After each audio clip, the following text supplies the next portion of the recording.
लेकिन इस चमत्कार के साथ तुम्हें क्या करना है, ये तुम्हें ही तय करना होगा। जो आज्ञा माता।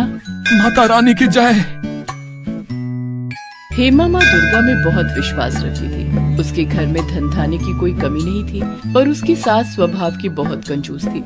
वो अपने लिए तो जी खोलकर खर्च करती, पर कभी भी कोई दान पुण्य नहीं करती थी। अगर हेमा किसी को कुछ देने लगे तो उस पर चिल्ला पड़ती थी, सेब ले लो, सेब मीठे मीठे लाल रसीले सेब ले लो। ओ सेब वाले भैया, ये सेब कैसे लगाए? हेमा बहू, ये हाथ में क्या है? माँ जी, वो मैंने अपने लिए 2 रोटी बनाई थी, पर मुझे भूख नहीं है, इसीलिए 1 रोटी इन बूढ़े बाबा को दे रही थी। वो बहुत भूखे दिखाई दे रहे हैं। चुपचाप रोटी को अंदर लेकर जाओ। आटा इतना सस्ता नहीं है जो भिखारियों को बांटते फिरो। अभी नहीं खानी तो रात में खा लेना गरम करके। पैसों की बचत करना सीखो। ये नहीं कि हमारा हाथ खुला हुआ है, हमारे पास अच्छे पैसे हैं तो हम उसको उजाड़ दें। ला भैया, 2 किलो सेब तोल दे। वैसे तू 100 रुपए महंगे लगा रहा है। चल कोई नहीं। ये लो अम्मा जी। कभी कभी हेमा का मन बहुत दुखी होता था, क्योंकि घर में पैसे होने के बावजूद भी वो किसी की सहायता नहीं कर पाती थी। आपको पता है आज एक नया ग्राहक जुड़ा है, बहुत अच्छी कमाई होगी इन सर्दियों के सीजन में। उस ग्राहक को हमारी फैक्ट्री के स्वेटर बहुत पसंद आए हैं। ये तो बहुत बढ़िया बात है सुमित बेटा,